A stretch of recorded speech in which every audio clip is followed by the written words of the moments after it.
Assalamualaikum warahmatullahi wabarakatuh. Bismillahirrahmanirrahim. Alhamdulillahi rabbil alamin. Wa bihi nasta'inu ala umuri dunya waddin. Ashhadu an la ilaha illallah wahdahu la syarika lah. Wa ashhadu anna sayyidana Muhammadan abduhu wa rasuluh. Allahumma salli wa sallim wa barik ala sayyidina Muhammad wa ala alihi wa sahbihi wa dhurriyyatihi wa tabi'in wa man tabi'ahum bi ihsanin ila yaumiddin, amma ba'du. Pertama-tama marilah kita panjatkan puji syukur kita kepada Allah Subhanahu wa taala yang mana dengan limpahan taufik hidayah inayah serta nikmat-nikmatnya, alhamdulillah kita dikumpulkan kembali di subuh yang mulia ini dalam keadaan mulia dan di tempat yang mulia. Mudah-mudahan perkumpulan kita ini menjadi kemuliaan bagi kita dan kita dikumpulkan Allah bersama orang-orang yang mulia di dalam surga nanti. Amin ya rabbal alamin. Tak lupa pula salawat dan salam selalu tercurah dan terlimpah kepada junjungan kita, Nabi kita, Nabi besar Muhammad sallallahu alaihi wasallam, dan kepada keluarga beliau, para sahabat, para tabi'in, tabi'in ila yaumiddin, amma ba'du. Hadirin wal hadirat rahimakumullah. Sama-sama kita perbaharui niat i'tikaf kita di masjid ini dengan niat nawaitu an a'takifa fi hadzal masjid sunnatan lillahi ta'ala. Dalam hati sengaja aku beriktikaf di masjid ini sunat karena Allah Ta'ala. Hadirin wal hadirat rahimakumullah. Tersebut dalam satu hadis An Umar radhiyallahu anhu qala, Sayyidina Umar yang merupakan Amirul Mukminin pertama, karena sebelum Sayyidina Umar itu ada manusia bergelar sebagai Amirul Mukminin sebagaimana tertulis di dalam kitab Tarikhul Khulafa. Kalau Sayyidina Abu Bakar itu disebut Khalifatu Rasulillah. Kalau Sayyidina Umar Khalifati Rasulillah, pengganti dari penggantinya Rasulullah, pengganti Sayyidina Abu Bakar. Dan orang yang pertama digelar dengan sebutan Amirul Mukminin itu adalah Sayyidina Umar bin Khattab radhiyallahu anhu. Makanya kalau ada orang menyelawat tarawih Sayyidina Umar Amirul Mukminin itu pas. Tapi kalau Sayyidina Abu Bakar itu cukup Khalifatu Rasulillah. Ada usaha Amirul Mukminin karena Abu Bakar, Sayyidina Abu Bakar radhiyallahu anhu itu belum bergelar Amirul Mukminin. Mun yang berbuat bang ada juga, cuma kurang pas menurut sejarah. Nah, karena sejarah dalam Islam pertama orang yang bergelar Amirul Mukminin itu adalah Sayyidina Umar ibn Khattab radhiyallahu anhu.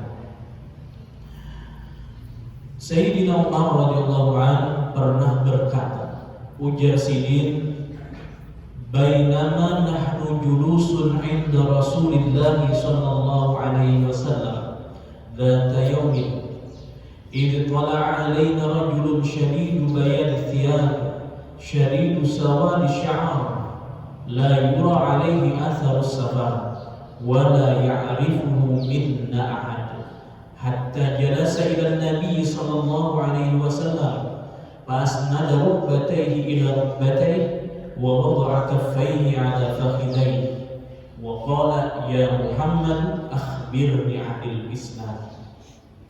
Ujar Sayyidina Umar, ketika kami duduk di sisi Rasulullah sallallahu alaihi wasallam pada suatu hari, tiba-tiba datang kepada kami seorang laki-laki yang sangat bersangatan putih pakaiannya, bersih, bersangatan hitam rambutnya. Tidak dilihat pada laki-laki tersebut tanda-tanda bekas perjalanan jauh. Sedangkan kami tidak ada yang mengenal kepada laki-laki tersebut satu orang pun. Jadi Sayyidina Umar ketika kami duduk lawan Nabi, timbul ada orang datang bersih, baju sing bersihan putih bersih, rambut hirang badan bersih, ada berdebu-debu. Kan kalau di daerah padang pasir macam kayak di Arab itu kalau orang tuh berjalan batis, dulu ada di motor ada. Nah berjalan batis kira-kira mau perjalanan 2 atau 3 kilometer itu kelihatan sudah baju kada sebersih hanya keluar pada rumah, rambut kada sehitam ketika baru keluar dari rumah setelah bebersih awal. Ini laki-laki datang dari Sayyidina Umar dalam keadaan sangat bersih, kada kelihatan bekas jalan jauh, tapi kami kada tahunya siapa ini.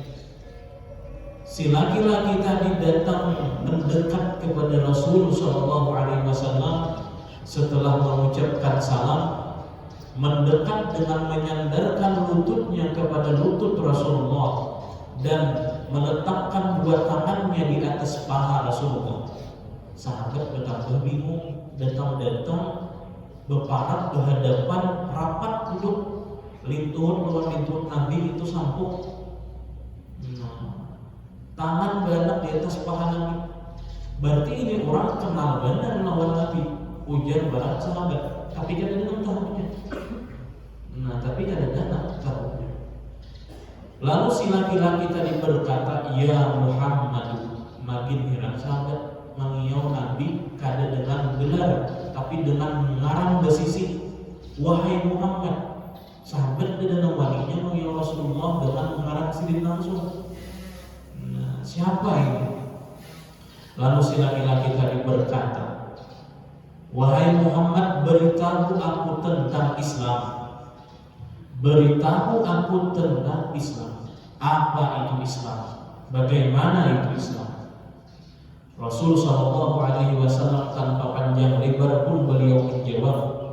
Faqala Rasulullah sallallahu alaihi wasallam, al-Islamu an tashhada an la ilaha illallah wa anna Muhammadar Rasulullah wa tuqimas salat wa tu'tiyaz zakat wa tasuma Ramadan wa tahujjal bait in istata'ta ilaihi sabila. Qala sadaqta. Ujar Nabi, Islam itu adalah bahwa engkau bersaksi, meyakini, melihat secara jelas, meyakini dengan hati yang bulat bahwa tiada Tuhan kecuali Allah dan bahwasanya Nabi Muhammad itu adalah utusan Allah. Artinya Islam itu ya Nabi, engkau mengucap 2 kalimat syahadat, bersaksi bahwa tiada Tuhan kecuali Allah dan bahwa Nabi Muhammad utusan Allah. Dan engkau dirikan salat, serta engkau bayar zakat, dan engkau puasa pada bulan Ramadan, serta berhaji ke Baitullah jika engkau mampu kepada berhaji itu untuk berangkat. Hadirin wal hadirat rahimakumullah. Kalau kita mendengar hadis macam ini, mulai kapan-kapan sudah tahu, ini rukun Islam, syahadat bahwa tiada Tuhan kecuali Allah, Nabi Muhammad utusan Allah, mendirikan sholat. Kalau di sini susunannya membayar zakat, ajar puasa Ramadan, dan berhaji ke Baitullah. Di dalam hadis lain Itu tersusun puasa dulu, hanya bayar zakat, kemudian hanya berhaji. Itu yang biasa kita kenal, dilajarkan di tika-tika Al-Quran, diulang-ulang lagu mulai sabarinya, bersyahadat, sembahyang, puasa, zakat, naik haji. Nah, di dalam syahadat itu ada terkandung beberapa hukum. Setiap orang yang hendak masuk ke dalam agama Islam, hendak jadi mu'alaf, wajib bagi orang tersebut untuk mengucapkan 2 kalimat syahadat untuk mengukuhkan keislamannya. Itu tahu berataan. Orang yang masuk Islam bersyahadat, tahu berataan. Nah, jadi masalah di sini banyak orang yang kada tahu bahwa bila ada seseorang hendak masuk Islam, itu sebujurnya yang pertama-tama kita lakukan sebagai orang beriman itu adalah mentalkinkan, membimbinginya untuk mengucap 2 kalimat syahadat.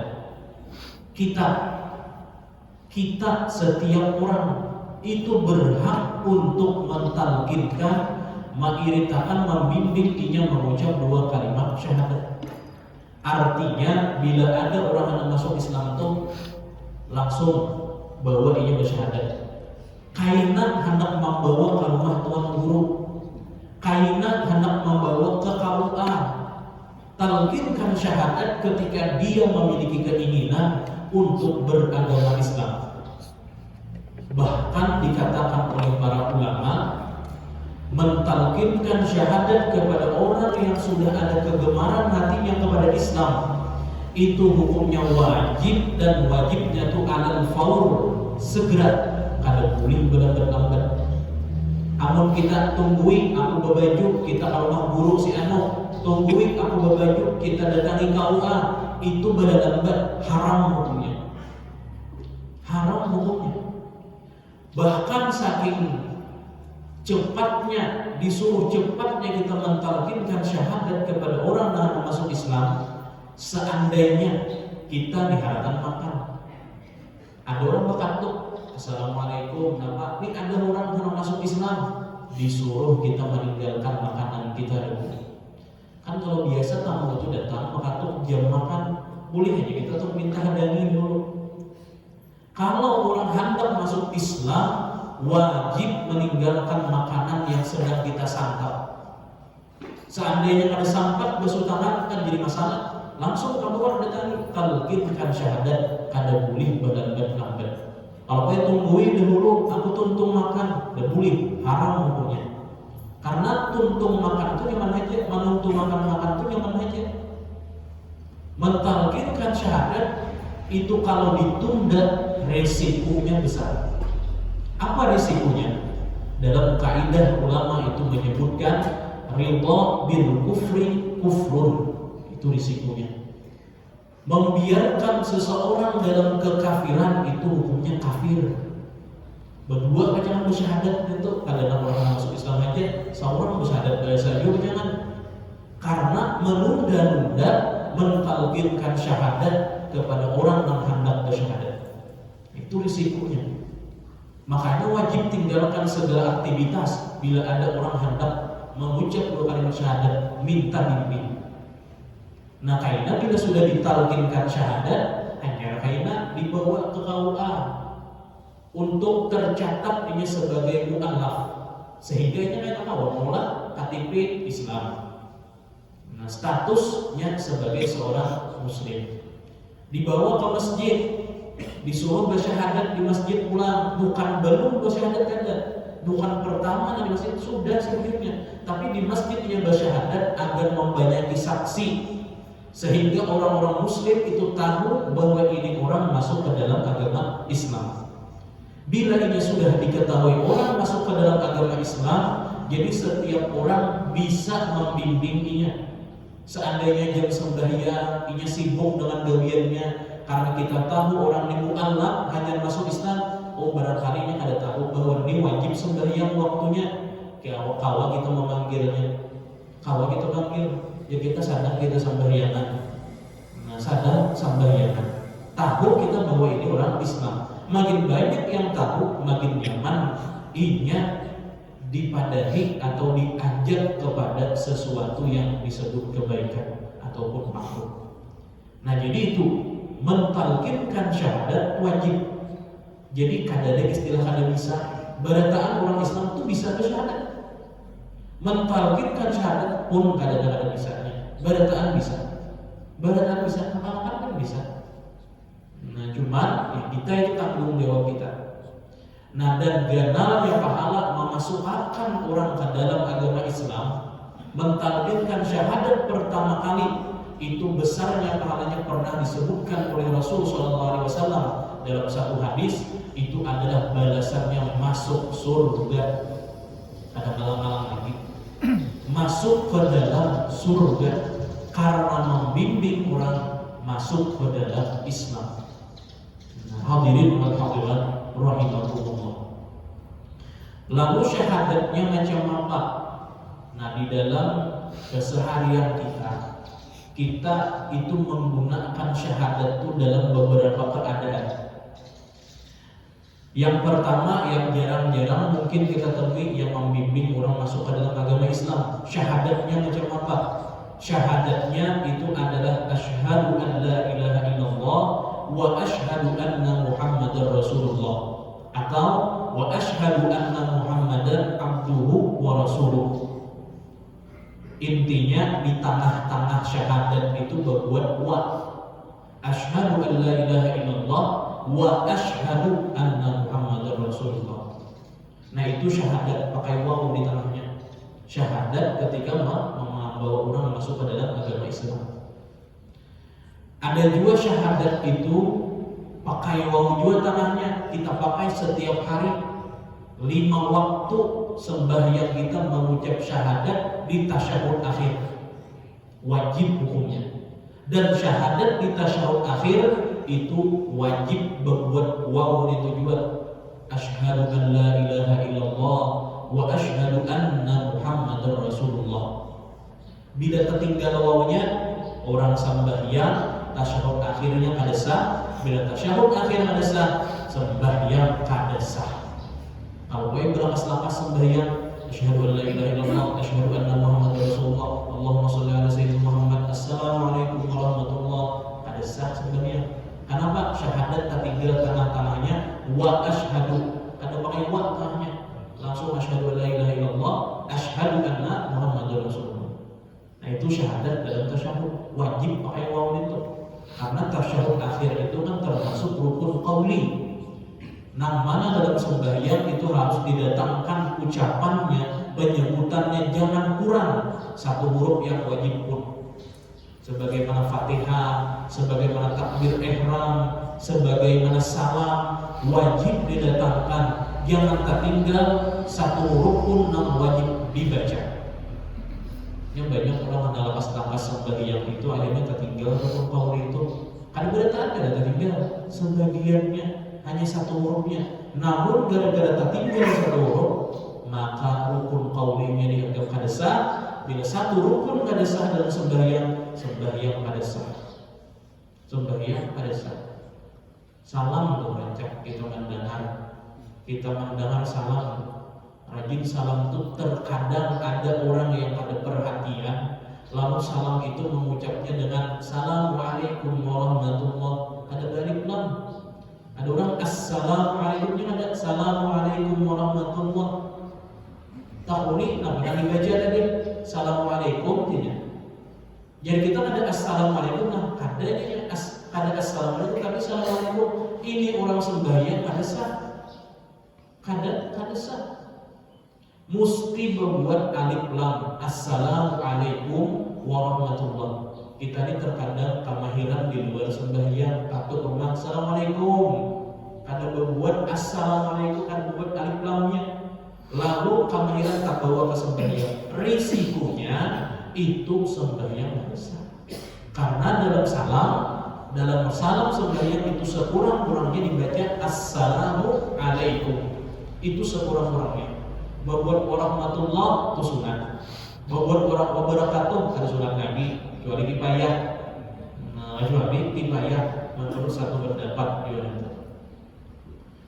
Nah, dan kebiasaan di salam itu kita kamahiran luput lah, kamahiran luput kalau di luar sembahyang tuh. Kita ngajak orang assalamualaikum warahmatullahi wabarakatuh. Orang berkata rumah assalamualaikum, kita menjawab apa? Waalaikumsalam. Bujur aja, tapi kurang tepat. Caranya orang memanah itu sasaran panah itu ada kuning, biru, abang tengahnya itu hanya di kuning aja, kada pas tanah. Kenapa? Gara orang mengucapkan salam kepada kita assalamualaikum, kita jawab mestinya pakai alif lam juga, waalaikumsalam. Waalaikumsalam tersebut di dalam kitab Syarah Syifa, orang yang menjawab salam dengan hanya waalaikumsalam ada alif lam itu belum sempurna jawabannya lagi, masuk dalam kategori makruh. Walaupun gugur kewajiban menjawab salam, tapi inya karena makruh. Kenapa? Kan di dalam perbuatan kita itu disuruh ihsan. Amun kada mau ihsan adil sahada-hadanya. Orang mengucapkan salam assalamualaikum, kita jawab waalaikumsalam. Kita di Indonesia ini banyak waalaikumsalam. Jangankan istilahnya di tempat-tempat umum, di majelis pun waalaikumsalam. Buka TV, di TV pun waalaikumsalam. Padahal kalau kita hakun memperhatikan dengan teliti di TV nang di luar Indonesia, dosa jauh-jauh acara kekanakan nang rancak dilihatnya Upin Ipin. Assalamualaikum, jawabannya apa? Waalaikumsalam. Orang Malaysia itu waalaikumsalam. Di TV dididik nang bujur, lalu nang menuruti pun bujur. Ada kita di TV salah, lalu salah juga akhirnya. Nah, lalu salah juga. Nah, jadi orang mengucap salam itu jawabannya waalaikumsalam. Nah, jangan waalaikumsalam marahnya. Waalaikumsalam, ya assalamnya balik lam. Menghadap waalaikum assalam kepada bila ada bersambung waalaikumsalam. Nah, hadirin wal hadirat rahimakumullah. Nah, jadi syahadat itu di dalam sembahyang wajib dibaca dalam tasyahud. Nah, ada satu syahadat lagi yang rancak kita dengar, yaitu ketika adzan dan iqamah. Nah, kalau adzan dan iqamah itu syahadatnya kada pakai wa. Asyhadu an la ilaha illallah. Terus asyhadu an la ilaha illallah. Yang kedua asyhadu anna Muhammadar Rasulullah. Ada pakai wa. Kayak itu juga apa? Asyhadu an la ilaha illallah wa asyhadu anna Muhammadar Rasulullah. Kada pakai wa bila bersambung dari sihanya. Asyhadu an la ilaha illallah wa asyhadu. Lain wa asyhadu lain. Bila wa asyhad itu ada belajar namanya berarti. Kita ini kebanyakannya dalam hal yang sepele macam kayak adzan dan iqamah saja itu ilmunya banyak dagangan kita. Akibat dagangan itu salah ada tahu. Sama orang assalamualaikum jawabannya waalaikumsalam, ilmu dagangan. Memang dagangan itu karena jujur, karena luput. Nah itu. Nah, jadi dalam iqamah, dalam adzan itu syahadat kada pakai wa. Belain antara orang masuk Islam dan orang adzan dan iqamah itu. Nah itu syahadat. Orang yang Islam itu adalah orang yang mengucap dua kalimat syahadat. Lalu bagaimana hukumnya kalau seorang anak terlahir tanpa pernah mengucapkan dua kalimat syahadat, tapi orang tuanya muslim? Oleh ulama disebutkan anak tersebut pun sebagai anak yang muslim juga, anaknya Islam juga. Namun oleh Imam Ghazali disebutkan disunatkan bagi orang tua memerintah anaknya ketika sampai balik untuk mengucapkan syahadat. Bila anak balik perempuan, si anak binian, haid dia umur 9 tahun lebih, keluar darah kiau anak tadi nah baca syahadat sunat hukumnya, ada wajib tapi sunat.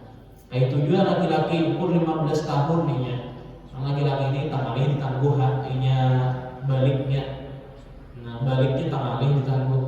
Biasanya ya kalau sampai umur tuh umur 15 tahun, nah 15 tahun dia nak ke syahadat. Apakah ini ada Islam? Sebenarnya Islam, tapi sunat untuk ditalqinkan syahadat ketika ini sampai balik. Hadirin wal hadirat rahimakumullah. Yang kedua, Nabi engkau dirikan sholat. Sembahyang itu adalah kewajiban bagi setiap orang beriman, setiap orang muslim. Karena dari Nabi, as-salatu imaduddin, faman aqamaha faqad aqamad-din, wa man tarakaha faqad hadamad-din. Sembahyang itu adalah tiangnya agama. Orang yang mendirikan sembahyang, dia mendirikan agama, menegakkan agama. Dan siapa meninggalkannya itu meruntuhkan agama. Agama siapa? Agama yang ada di dalam dirinya. Makanya oleh para ulama, wajib bagi orang tua mendidik anak untuk sembahyang sejak usia 7 tahun sudah disuruh. Dan anak disuruh sembahyang usia 7 tahun itu kada sekedar disuruh orang, dilajari juga caranya. Dilajari juga caranya. Jangan tahu suruh aja, bujur rumah sembahyangnya kada pak, dilihatkan, jangan. 7 tahun disuruh sembahyang. Amunnya si anak kada sembahyang 7 tahun dan orang tuanya kada memerintah, orang tuanya yang berdosa, anaknya kan berdosa. Orang tuanya berdosa. Orang tuanya meninggal ada mama yang bagaimana orang paninian pakaian nini kayaknya ada menyuruh berdosa. Makanya anak saat usianya sudah 7 tahun asik inya memainkan HP, melihat TV, bakawanan, masuk waktu sembahyang. Orang tua kalau melihat anak tersebut suruh inya sembahyang. Jangan dilihatkan, jangan dilihatkan ke anak-anak juga aja. Ada berdosa juga sembahyang. Iya bujur anak-anak kada berdosa ada sembahyang. Nang Tuhan nang melihatkan nang berdosa. Mesti disuruh umur 7 tahun lakian dinian sama. Dan ketika usianya 10 tahun kewajiban orang tua mendidik si anak itu dengan memerintahnya sembahyang. Bilanya kada sembahyang anak dipukul pukulan yang sekedar menjarainya bukan mencederainya. Ambil sapu tangan, jangan sapu tangan, namun sapu itu kebencangan. Ambil sapu tangan, cilingi si anak, sembahyang makasih, kulir dia, pukul lawan sapu tangan, apa sakit di sapu tangan. Tapi kawitan menciling, tahu juga anak kan. Nah itu malah jadi anak sembahyang wajib hukumnya bagi orang tua. Amun lewat 10 tahun, 15 tahun dah kada sembahyang juga ya pak. Itu ujar Sunan Kalijaga pernah sidin itu mengomentari orang yang ada sembahyang. Itu nang kada sembahyang itu warik presiden mengalihi diingon yang berharap buat ayam di rumah, ayam bikin tahu aja. Mun orang kada sembayangan menghabisi ibadah sebenarnya itu. Saking hinanya orang yang kada sembahyang itu, seandainya kita berisi satu wadah air, satu gayung air, cukup hanya untuk kita berwudu seandainya kita pakai. Hendak berwudu, tiba-tiba datang anjing kehausan. Nah maka bagi kita disuruh menyerahkan air tersebut kepada si anjing. Biarlah kita bertayamum. Biarlah kita bertayamum. Anjing yang kehausan itu masih dihormati.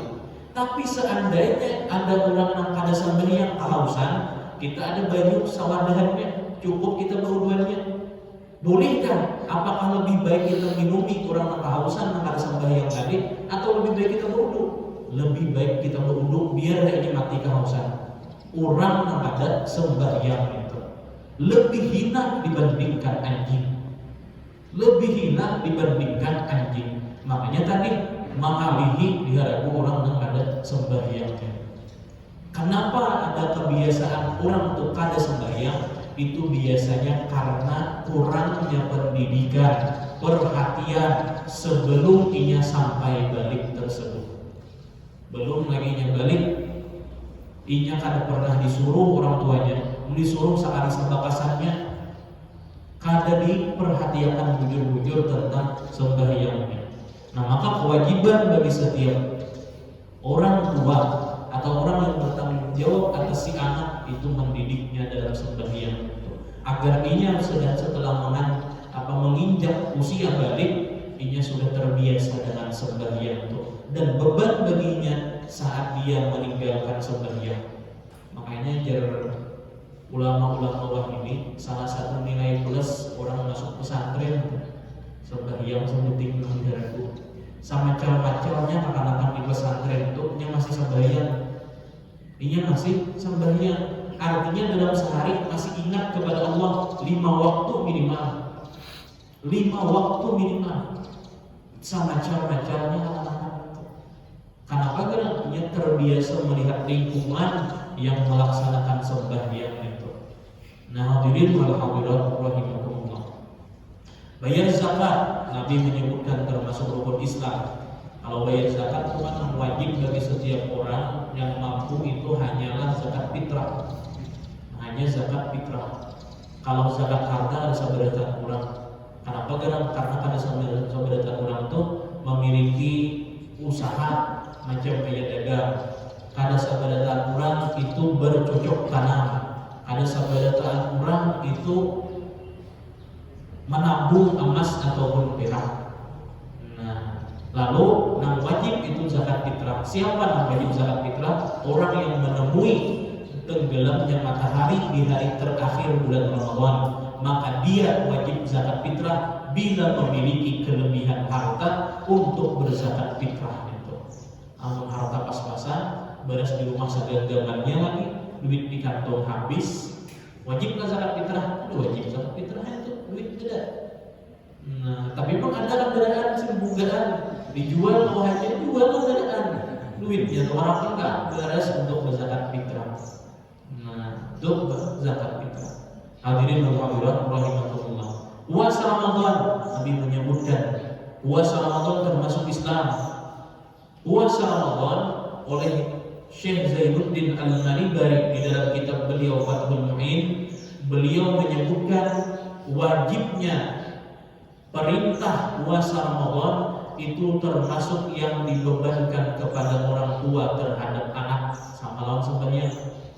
Artinya anak usia 7 tahun disuruh puasa, malam hari suruh berniat, sahur gerak sahur besok puasa. Mungkinnya kada tahan mah itu urusan belakangan. Dikatakan besok tahannya setengah hari aja.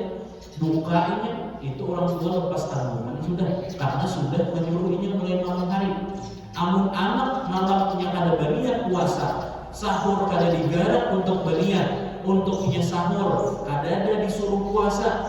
Dikatakan inya lalai-lalainya guring keasikannya. Orang tuanya berdosa kada memerintah anak untuk puasa saat usia 7 tahun. 7 tahun itu berarti hitungannya kelas 1 SD itu. Kelas 1 SD orang ambil. Nah, itu jadi disuruh anak untuk puasa. Urusan tahan kadanya itu urusan enak. Oh, ternyata esoknya kalau pahan nak minum nya. Bahaya juga. Nah, yang penting dia disuruh untuk puasa. Cuma diusahakan mengkawal tahanin nakai. Bila ada kawal juga memang ada jadi masalah. Atau misalnya ini cuma ikar sedikit, hari siang puasaan ini di muka kulkas berdirian. Nak berdingin-dingin ada yang minum aja sedikit. Lepas dari perhatian orang tua kan berusaha karena sudah memerintahkannya untuk puasa. Kalau orang tua kan memerintahkan ini bahaya. Nah, umur 10 tahun anak kada puasa, ini dihukum dengan dipukul macam sebenarnya. Pukulan yang kada meninggalkan bekas, yang kada mencederai, cukup inya maulahnya jarak, cukup maulahnya jarak. Artinya nampakkan wajah kada senang dari orang tua saat melihat anak kada puasa. Dan catatannya satu dari inya mampu puasa, kada mampu itu yang bisa Nah ada mampu itu orang tua dan beli muka, orang tua dan beli muka pas bulan Ramadan, pas musim mengatam bisa, maka ada traktor masih bisa, ada bantuan traktor di kampung tuh. Handa puasa isuk hendak mengatam, berjemur seharian dengan. Handa kada puasa, kada boleh puasa. Kayak apa? Bagi orang macam ini wajib malam hari berniat isuk puasa. Urusan isuk turun ke perumahan, bila sudah lucu minum boleh nggak? Jadi masalah lagi itu. Tapi ingatlah itu dikabel mana? Dikabel kalau parai sehari dan beli juga itu. Nah ini kan karena ini ada mampu. Amurnya malam ada bagian puasa, isuk aku kan yang kalau puasa juga tangannya kalau apa udah kada bagian mulai malam berdosa waktu subuh itu masuk ke dalam puasa siang hari. Kenapa? Ada berniat untuk puasa. Nah karena dalam hadis itu kan ma'amar tukum bihi fa'tumin mumastata'tum janabi. Apa yang pemerintah gawi semampunya dahulu. Urusan bila ada mampu itu belakangan. Bedanya kawat gawi sakawatnya. Kawat setengah hari aja puasa, setengah hari aja setengah hari itu memang wajib dikawal. Wajib dikawal. Jangan ada puasa sama sekali. Dalam kaidah fikih itu disebutkan ma la yudraku kullu la yutraku kullu. Sesuatu yang kadang kala diperdapati seluruhnya jangan ditinggalkan seluruhnya. Gawi sakawatnya artinya. Gawi sakawatnya. Tarawih 20 rakaat asal wujud kadang kala jangan pakai sekali gawi. Oh ternyata ingin 6 rakaat sudah sakit betis mata mengantuk bulik kada ini Bapak. Sayangannya mau ditinggalkan sekali. Kenapa? Pahala orang mendirikan Ramadan, malam Ramadan itu adalah pahalanya diampuni dosa yang terdahulu. Nah, dan terakhir kami menyebutkan Islam itu adalah berhaji ke Baitullah bagi orang yang mampu untuk berangkat berhaji. Nah, mudah-mudahan Allah Subhanahu wa taala menganugerahkan kepada kita keberadaan Islam yang sempurna, Islam yang ujung-ujungnya itu adalah keridhaan Allah, dan Allah jadikan keturunan-keturunan kita menjadi orang-orang yang muslim sejati, mukmin sejati, sehingga mereka kelak bahagia di dunia terlebih di akhirat. Amin ya rabbal alamin. Mungkin itu yang dapat saya sampaikan. Salah bila mohon dimaafkan. Wabillahi taufiq wal hidayah. Wassalamualaikum warahmatullahi wabarakatuh. Al-Fatihah.